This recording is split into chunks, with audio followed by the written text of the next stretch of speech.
In 1994, JoAnn Price met with Dr. Laurence Morse over lunch to discuss starting what will be one of the more prominent black-owned investment firms in all of the world. Fast forward more than 30 years today, Fairview Capital Partners is still standing in Connecticut with over $9 billion in assets under management. Hello everyone, this is Jabari Young, senior writer at Forbes, and I am thrilled to bring to you our 2026 ForbesBLK 50 list, Money Masters. We took our 2024 list and rethemed it, focusing exclusively on private investment, private equity, private credit, as well as venture capital, to bring you 50 of the more prominent money managers and investors that you will find in the black community. Only the best.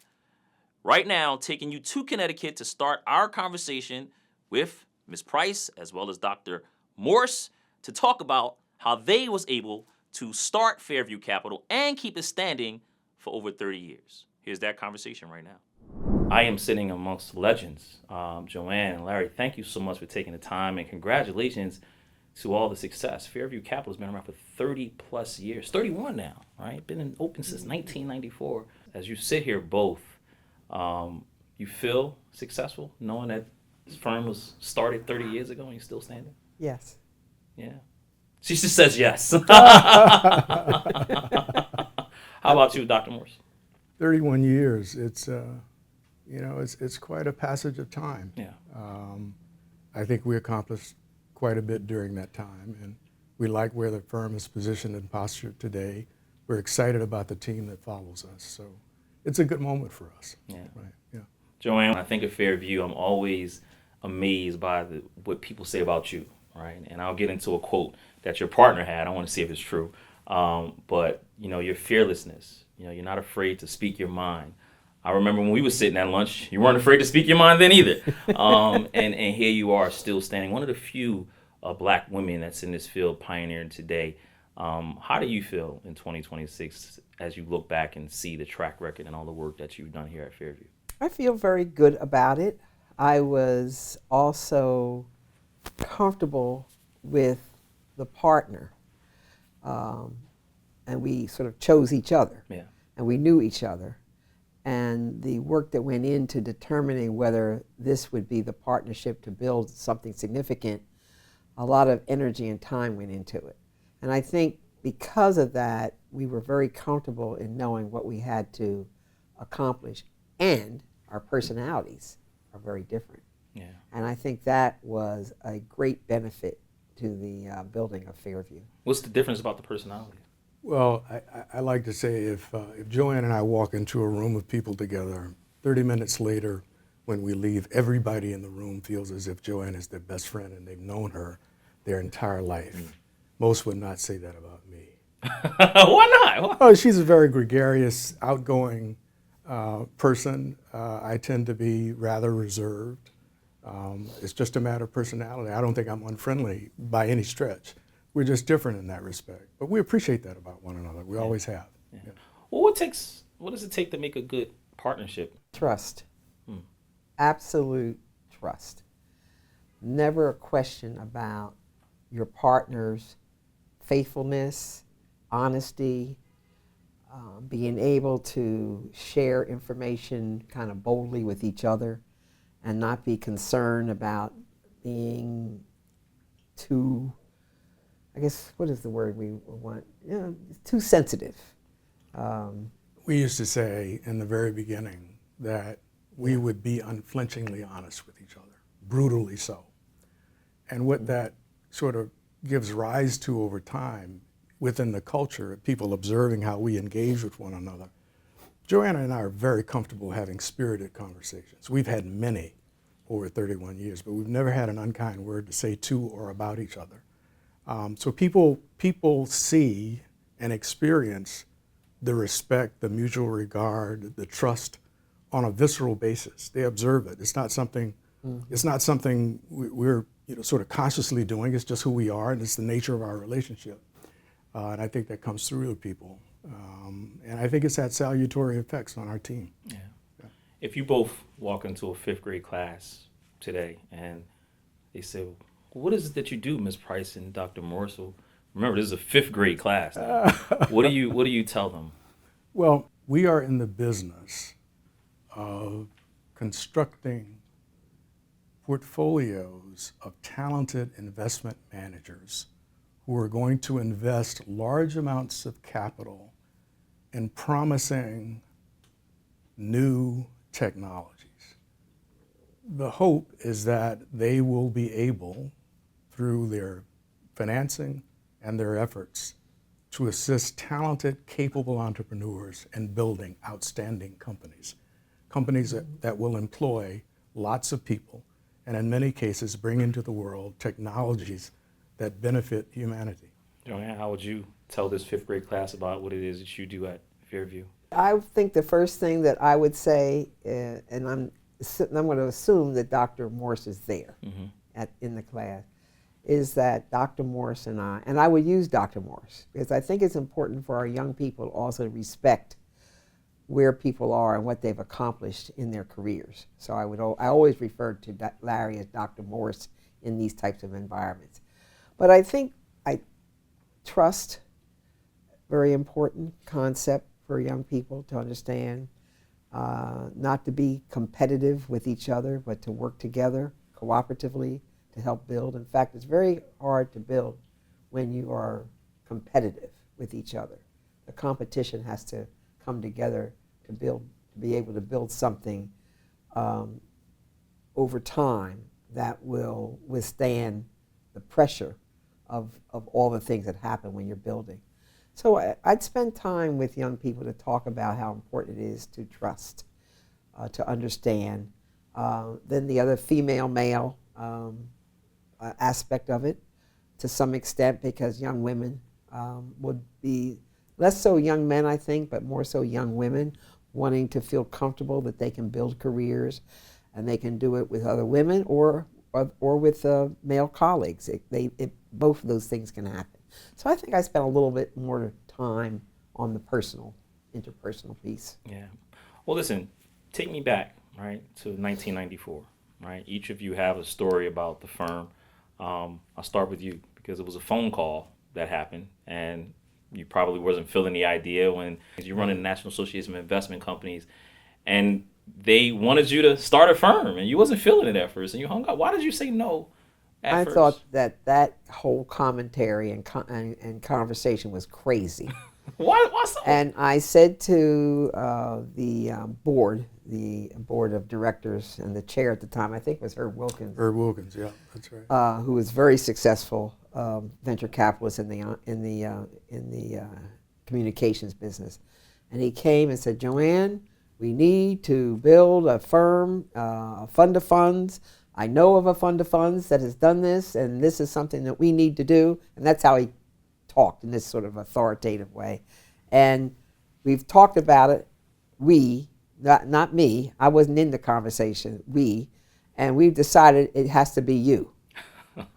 I said, I'm not doing that. I'm not interested in that. I enjoy what I'm doing right now, and this is what I'll continue. I will help you find someone to do it. I think it's an important work to be done, but it's not me. Of course, that didn't work, and over time, it became me. And then the point then was there had to be a partner. You couldn't start something like this without having a partner. And that was the conversation, ultimately, that I had directly with Larry. I had asked several people for recommendations, comments, because, the industry people knew each other. And we're in a business, entrepreneurial business, the interpersonal skills and people and all that's very important. And several people mentioned Larry to me. I said, wow, I hadn't thought about it. And we knew each other, but was not a close relationship. Respected each other, no question about that. And so that's where the conversation began. We had lunch. We started with lunch and had a conversation. And then Larry took it from there. Several steps, which I will have him go through. Well, several Dr. steps. Moore, why did you say yes? What made you say yes to the call? Look, first of all, anytime JoAnn Price, as president of the association, asks you to consider something, you take it seriously. I'd been active as a practitioner. I'd served on various committees of the National Association of Investment Companies. I knew this conversation was going on about potentially starting a fund of funds. Most of us in the business didn't know what a fund of funds was. And we didn't know if this would ever come to pass. And my recollection of the lunch that I was having with JoAnn, I was in town, I was at a kind of stage in my career where I was considering doing some other things. I was on a platform at that point, I was investing. We were reducing a portfolio to cash, and I was considering this might be a nice juncture before the next fund is raised to either go back into the academy or do something else. And in the middle of that lunch, JoAnn just comes out and asks, would you consider being my partner in starting Fairview? And again, I'm sensible enough, JoAnn, if JoAnn is asking the question, it's a serious question. And so my response was, I don't know, JoAnn. I don't know that I understand that model well enough to respond today, but give me some time to have a look at it, and I will come back to you, and I'll come back expeditiously. By expeditiously, I meant I'd come back and let her know what I thought I needed to do to come to a decision, an informed decision. So, look, I'd been in 2 different venture firms at that point in my career, and I understood that one of the most important things you do in this business is who you choose as a partner. And so I said to JoAnn, we've known each other for a decade, but we don't know each other like investment partners have to know each other. So we need to take some time to get to know each other in some different ways, because you need to make an informed decision, even though she had made up her mind, that's a different story. You need to make an informed decision, and I need to make an informed decision. And so, I did a different kind of diligence on JoAnn. I asked some people I knew who knew her well, who would keep my confidence, things about her that I didn't know, and I thought I needed to know. I wanted JoAnn to meet Where did you find my out? wife. I can't tell you. I can't tell. I've never revealed to this day, and I won't. Oh, I see. Do you remember something that made you laugh immediately? No, and I can't say that I remember anything that surprised me. There were things that I had intuited, but that's different from having it sort of verified by people who knew her differently from me and for longer periods of time. So long and short of, look, make a long story short, eventually we mutually decided we would attempt to do this. And after that, we didn't look back. People who may not know what a fund of fund is, and you both correct me if I'm wrong, but you're getting money from funds, you're getting money from pension plans, because you mentioned Right. California, Teachers Retirement Association, Yeah. and CalPERS, other pension funds, and then you're taking that money and investing in private equity and investing in venture capital firms Right. so that they can do business, right? That's correct. Did I explain that correctly? Yeah, Yes. you did, Yeah. although it's not simply limited to pension funds, Yeah. foundations, endowments. Yes, you name because it. Ford Right, Foundation yeah, as well as right, yeah. Visa Foundation Yeah. was to In time. invest. Yes. But we started out largely with public pension funds, Yeah. public corporates. Yeah. Peak was $10 billion assets under management. Where 11. does that sit today? Probably a little north of 9 because we've sold some significant portfolios in the secondary market. Yeah, Yeah. yeah. Looking at the space today, according to you guys' report, right, there's over 1,000 venture capital private equity firms, asset managers who are minority or women-run in this country, Right. according to Yes. Fairview's data. Yeah. Right. 168 of those are black-owned. Yeah. Yes. In 2026, what do you see from the sector? Keeping in mind that Fairview was built off of one of the core pillars of being diversity. Right. And here we sit in 2026 where diversity is almost a taboo word. How are you guys looking at the investment space? What are you seeing? What's concerning from 2 icons that's been in this for over 30 years? Well, one thing to keep in mind, when we started all of this, there was 0.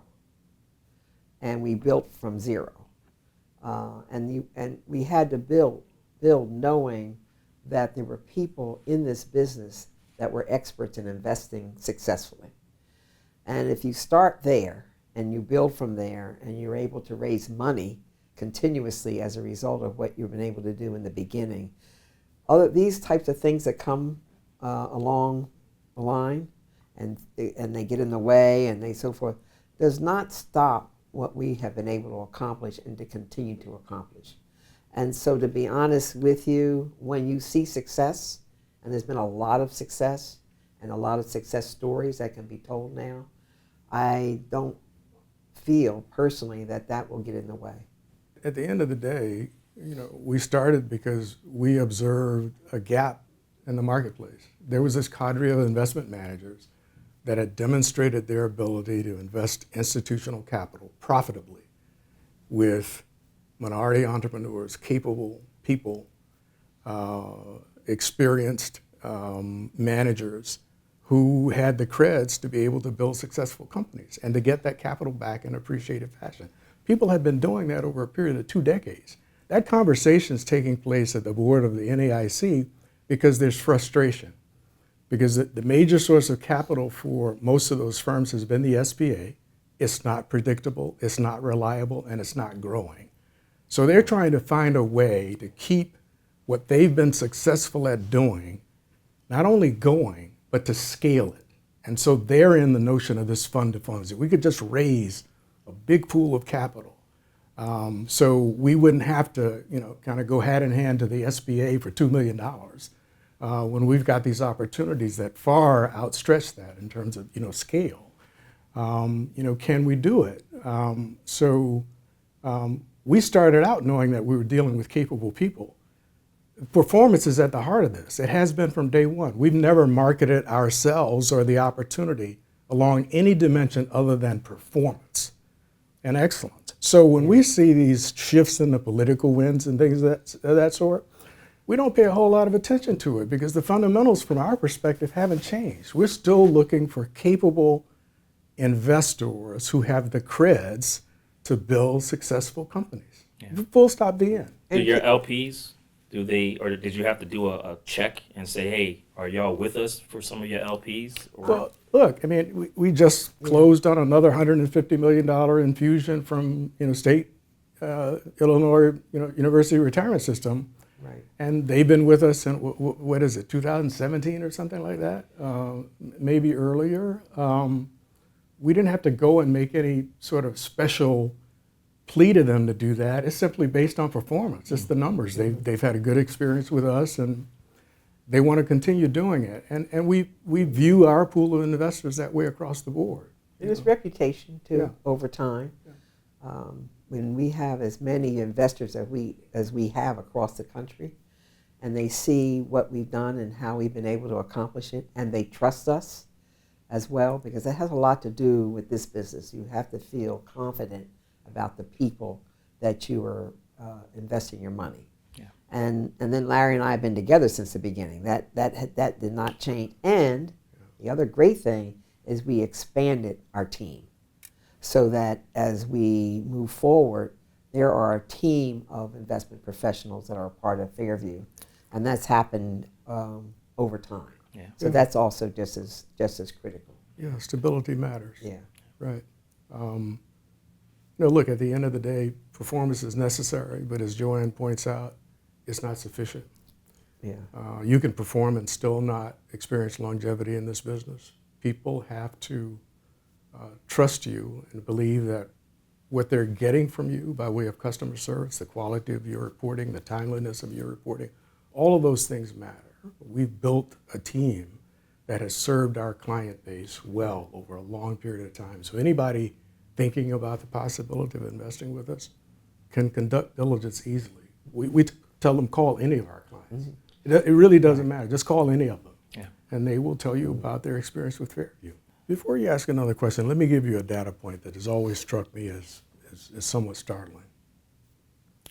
So the mortality rate for first-time funds, for investment teams raising a first pool of capital and then being able to raise a second, is roughly 60 to 70% of first-time fund managers never get to raise a second fund. So that's a very high death rate. 94% of first-time funds that Fairview has backed have been able to raise a second fund. Mm.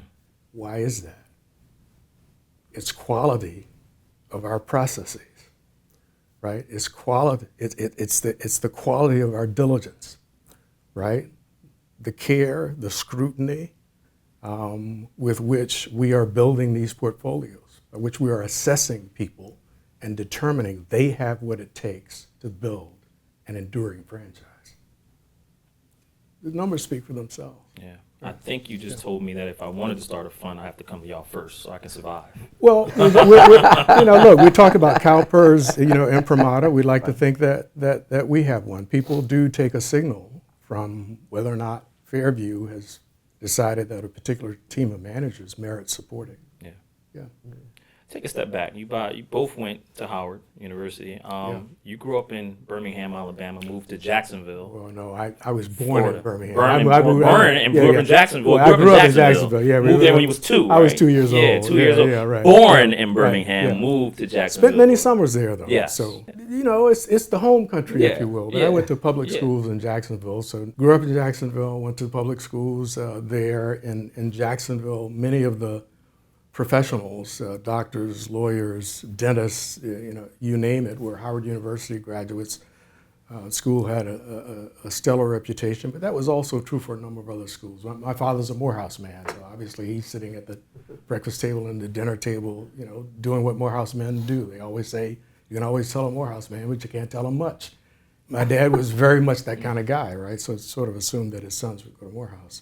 My brother eventually went to the medical school, so he got his Morehouse man. But I spent part of my senior year as a page in Congress for Congressman Charles E. Bennett, which took me to Washington. I had a bandmate who was a year ahead of me, going to Howard. He's a freshman. And on weekends, he'd invite me over to campus to kind of look around and get a feel for what Howard was all about. So eventually I chose to go to Howard and didn't look back. I mean, the one thing I would say about that experience and where I think it's germane to what JoAnn and I have been able to do together, the relationship we have with each other, is that one of the things that you breathe at Howard is that it's not enough to figure out how to earn a living. But you need to spend time thinking about what is a life worth living. They're two different things.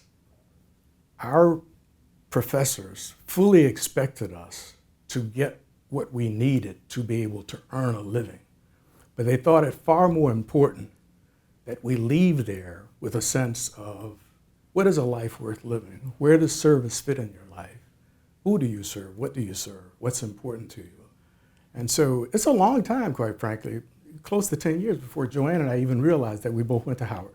Now, I'm talking before we started Fairview. We figured that out. We're both Howard alums. But as we're going along now and we're building this firm, from time to time, we'd sort of have these conversations.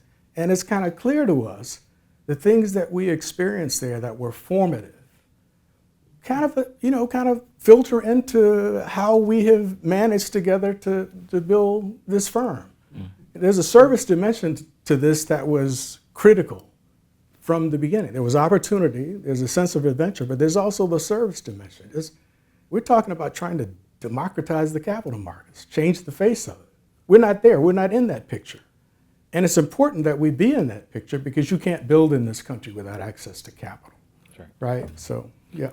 JoAnn, what do you remember about attending Howard? It was a homecoming weekend that you visited because your uncle was there and you fell in love with the university, but why did you choose that school and what do you remember about, growing up on that campus and how it made you to the woman you are today? Well, I will say to you that when I went on the campus of Howard University and saw all of those black people, and I grew up in a school, in an environment where I was the only black person that graduated in my high school class. Which high school? Of about 500. North Penn High School, which was in Pennsylvania. Mm-hmm. And so with my uncle that day, walking around Howard, and he's talking about his experiences and so forth, I couldn't get over it. And so when I got home, I said, Mom, I'm going to Howard University. And I was actually a sophomore in high school at that time. But there was never another school on my list after visiting Howard University, period. And that was the experience, and that was a decision that I have never, ever regretted in any way. It was a wonderful, wonderful next phase of my life. Yeah. When did you fall in love with investing? I never fell in love with it. Ever? Never. What I fell in love with respect to investing was being able to help people build wealth. and to be able to be in a position to know that there were talented people in our communities all over the country. Because don't forget, I ran the Trade Association of Investment Companies of around the country. So I saw success. I saw radio stations, TV stations, all types of businesses being created. So for me, it was the next step to be able to raise capital. And then the other important part of the step is to get the right partner to be able to do that.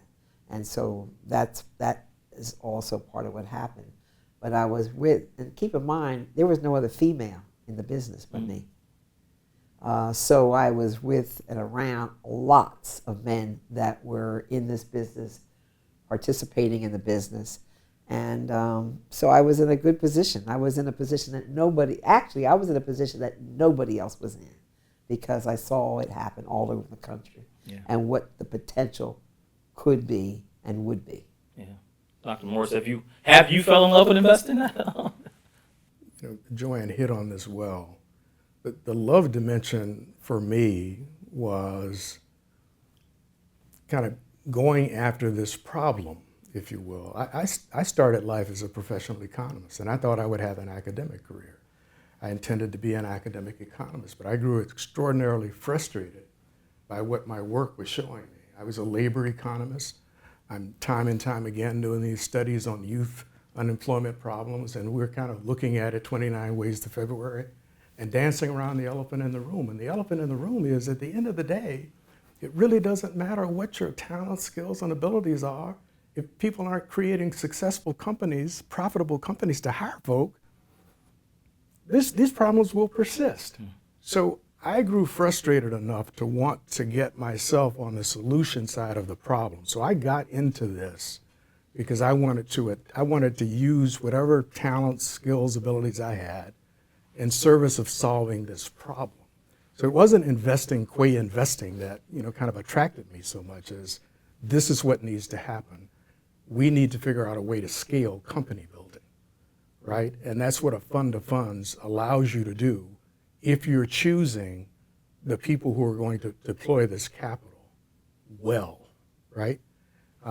You asked, kind of earlier, how we spend our time. And at the end of the day, what we're spending our time doing is trying to figure out that small sliver of investment professionals who have all that it takes to build something enduring. Not one time, but to build a machine, an investing machine that generates success repeatedly.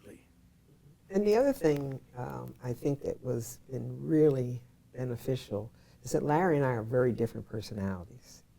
Our relationships are different, our contact bases are different, and I think that's been very helpful in terms of us being able to build the company, number one, to raise money, because we, as a fund of funds, you can't be in the business unless you can raise money. That's right. So you may know all the entrepreneurs and people who are doing all types of things all over the country, but if you don't have any money, it doesn't make a difference. Yeah. So the combination of our personalities and the fact that we are not competitive with each other, but instead we work closely together, utilizing both of our skill sets to be able to build, we have been able to build Fairview over time. And a lot of times that makes a difference, because sometimes you can do a one fund or two fund, but you cannot continuously do it. And we had to do that with institutional investors all over the country. And so we've been able to do that successfully, and people appreciate our gifts, our different gifts, and how we've been able to do that together. Yeah. We've successfully raised over 30 pools of capital, 30 plus pools of capital over that period of time. Yeah. One of the things JoAnn and I discovered about one another very early in the process, because remember now, when we start this thing, when we're building the first portfolio, it's me and JoAnn. And we have a joint venture relationship with some people here in Connecticut, Bigler Investment Management Company, who were very instrumental in helping us, launch our first fund. But we'd look at a problem, and I like to say JoAnn would circle right, and I would circle left. And by the time we came back together, we realized we had asked all the questions. I'm not naturally predisposed to ask the questions JoAnn might ask because I haven't had her life experiences. She hasn't had mine. Her training's different from my training. We understood that that was valuable. Our different perspectives were additive, right? And that's what we modeled at the table with our colleagues. And over time, that way of approaching things became deeply embedded in the firm. That diversity of thought. Yes, people are respectful of the fact that they're going to be challenged. It's not personal. We're not arguing just to argue. We're arguing to get to the best possible answer because it's important. Look, we got your grandmother's pension money. I mean, I used to remind managers of this sometimes. We'd get in negotiations and somebody would get difficult. And I'd say, Willie, didn't your grandmother work for the telephone company for X number of years and she expects this money to be there to support her in a comfortable retirement? Think about it. This is your grandmother's money. So I'm going to hold you to a high standard. You cannot lose this money. Yeah. Long term, Yeah. Two major investments when you look at the timeline of Fairview. You have the Steve Ballmer and his wife, the $400 million. You guys were one of 4 partners, JP Morgan Goldman, as well as Ariel, who received those funds, as well as the minority investment from New York Life Company. Right. What's the future now of Fairview Capital now? We're at the back half of the decade. What could people look at? You guys are still going strong, still love each other, power of partnership. What can people expect in your industry when they look at Fairview? Because, again, we're in very interesting times now in 2026. I think that people should expect that Fairview model will continue successfully. And that model is successful investments, successful investment partners that we have, and excellent people that have a belief system in what we've been able to build as a portfolio. And that all those things are critical. And I think one last thing is the quality of how we do business. People can expect the highest caliber from us. And that has been continuous over years. There has never been a question of our integrity, how we do business, and the way we do business. And that's true with JoAnn and Larry. And that's true with all of our other investment professionals and partners. And we have seen to it that continues without question. Yeah. That's really important because you can successfully invest for some period of time. You can do that. But you have to be able to take to investors that the integrity of the firm is the most important aspect of what we bring to you. And based on that, you're going to get the best performance. Yeah. What's Dr. Morse's advice to that next generation fund manager, that next generation individual who wants to start their own firm? What do you tell them about the process to do it, raising money, the traits to have? What's your advice to the next generation? Well, I first tell them that they need to prepare mentally, psychologically, emotionally for the difficulty of what they're about to do. Raising money is one of the most humbling, difficult things you're ever going to do. I talked about, knocking on 100 doors and getting perhaps 1, 2, at most, to a yes. Some people aren't psychologically equipped to handle that. After they've been told no 20 times, they evaporate. If you can't steel yourself, fortify yourself to the task before you get out on that road, you're probably not making a good decision. I'd also suggest to people, depending on where they are in life, if they're either involved in this is important, involved in a significant relationship or married, your partner has to be on board with this. The business of JoAnn and I kind of, visiting each other's families and each other's churches before we start this, that was real and it was necessary. because everybody had to understand what the demands on us was going to be, and the fact that we were going to be working long hours, traveling out of town for long periods of time. If you're not up for that, don't start this. Now, having said all of that, if you choose your partner or partners well, this can be an enormously satisfying activity and life, because you're bringing into existence often things that don't exist today, that tomorrow can impact people's lives, that can provide employment and life-sustaining opportunities for numbers of people, and that's all a very good thing. I will say this about kind of the New York Life situation. They didn't commit to Fairview looking through the rearview mirror. There's no question about them being complementary, if you will, of what JoAnn and I have managed to build over time. But their focus was really looking at what follows us. Their assessment was on our team. The quality of people here, their level of commitment, what their track records are internally as to kind of what they've contributed to the firm, precisely for the reasons that you mentioned. JoAnn and I, look, we're not in denial about where we are on the age spectrum. We've been at this a long period of time and getting a bit long in the tooth.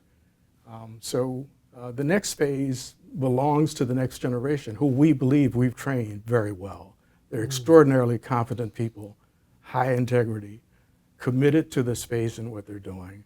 And we just believe that they're going to do a phenomenal job. They will go places we weren't able to take Fairview. Yeah. So it sounds like you're happy and excited about not only the next generation here at Fairview, but in the industry as a whole. I mean, I look at it, private equity, venture capital, and I think, oh man, it's still a taboo in the black community. People are still kind of learning about it. They're still getting involved with it. They're still becoming more familiar with it. Yeah. But you see it differently, or do you see it? I do, because, to JoAnn's point, when we started, look, there was an opportunity set of perhaps 40 firms that we might consider choosing from, chose 10 on the first portfolio, and now there are 1,000. That happened on our watch, in part as a result of success that we were able to demonstrate.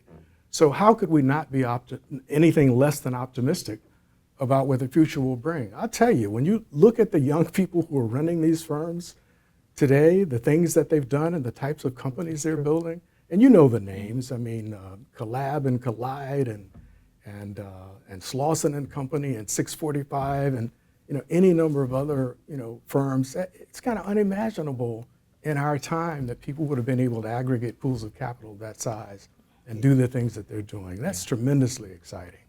And then also the companies that are being built. Yeah. So it's not just the capital that's been raised to invest in the companies, but the companies that have been built. They're there, and they continue. So, and you see them throughout the country.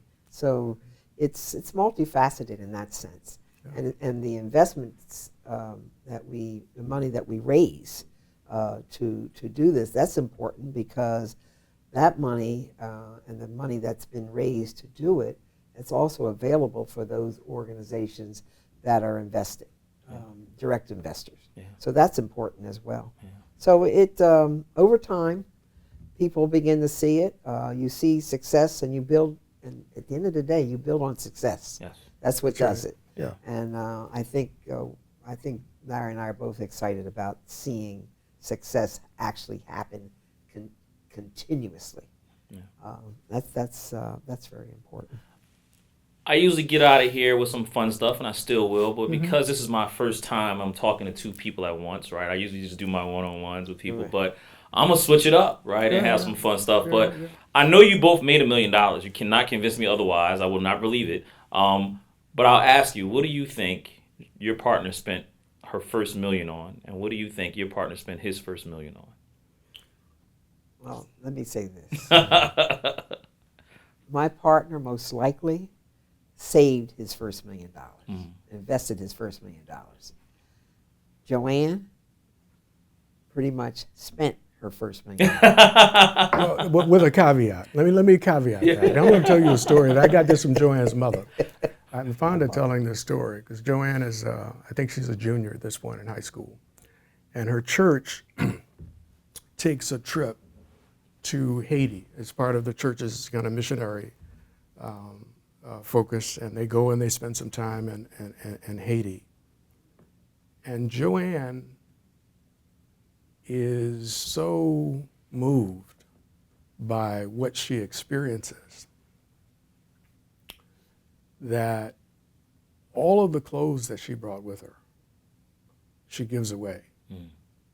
She comes back home and her suitcase is empty. And her mother is hot because in that suitcase had been the clothes she had bought for JoAnn's forthcoming school year. Mm. So all of her new school clothes, JoAnn had given away. I say that because I think one of the things that's important to understand about JoAnn, when she talks about spending it, is she's not spending it on consumption. Mm. JoAnn is one of the most giving human beings I have ever met. And she doesn't, when JoAnn sees a need, she goes into how can I address this need mode, not, oh, I gotta figure this out, I gotta figure that out. No, if she has a way to address it, she will. That's just who she is.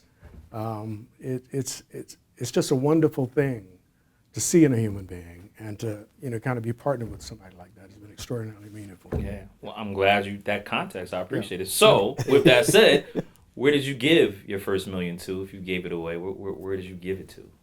I have given money to a lot of different places. Yeah. I have to tell you. So it's sort of. What's the standout one? Well, let me say this before I'm going to be hesitant to actually specifically say, but let me say this. It's not sort of like big organizations, mm-hmm. That have the name on the front. It's usually community organizations in the community, because I'm very proactive in the community personally. Mm. It's usually with people who need money, families who need money, things like that. So I do a lot right here in Hartford with organizations and families that need it. And so I'm careful, and young people as well, students who are trying to go to college, and I'm sort of working with them as well. I'm careful. I'm involved in a lot of organizations, at all levels. But I'm careful in making sure that the people that we're supposed to be helping and contributing to, I want to make sure they get it specifically and directly. And the only way I can be absolutely sure of that, give it to them yourself. Give it to them myself. Yeah. I know you guys are optimistic and very excited about the industry as a whole, but when you look at the venture capital space and the private equity space specifically, scare me a little bit. What are your concerns as we look at the back half of the decade? I mean, last year was a problem raising money. Flow wasn't there. This year, people are a little bit more optimistic about capital flowing back in. Midterm elections are coming up, but scare me a little bit. What still is a concern for you? Well, our business is a tough business in general. It's not an easy business, and various aspects of it can kind of, I don't want to say it freezes, but it sometimes pauses. Mm. So, to be honest with you, where the business is now and what's happening now, and the number of companies there are across the country, there's pause in certain industries. Sometimes there's some pause there, but generally speaking, it has a momentum of its own, and it will continue to have a lot of professionals that are excellent professionals in the business, and this is their careers. So I'm actually very encouraged in general, and I don't think some of the political pieces that you're speaking of will necessarily stop the progression. Will it slow it to some extent in some ways? Yes, but I do not think it will get in the way of being able to continue to do this work at the highest level. Yeah, these sorts of cycles aren't unique. I mean, we've seen things of this sort before. I mean, you look at cycles of technology innovation in this country. There be kind of three major ones, if you will, before you get to the present one, which is AI with kind of quantum computing kind of sitting at the frontier. But you go back to sort of enterprise computing, and then personal computing, and then cloud computing, and so and the industry itself kind of on the outside of this is ebbing and flowing with this, depending on what kinds of returns people are generating. we're not at all. This is simply a node in the rhythm, and the rhythm is that it kind of ebbs and flows, right? So you reach periods of time where things become more challenging.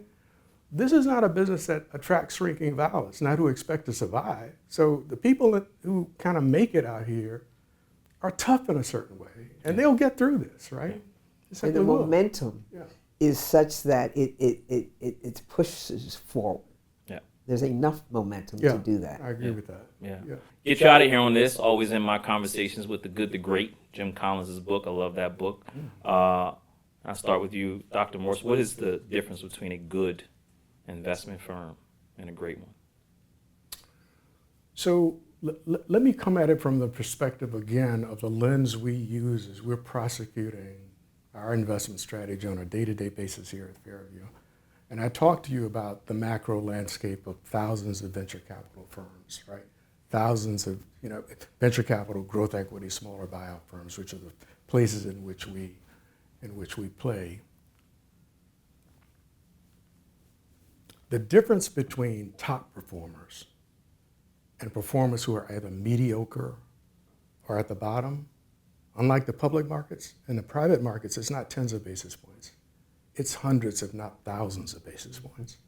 So you really do have to spend your time focused intensely, solely on trying to identify that subset of managers who has the ability to build an enduring franchise, a machine to generate success time in, time out.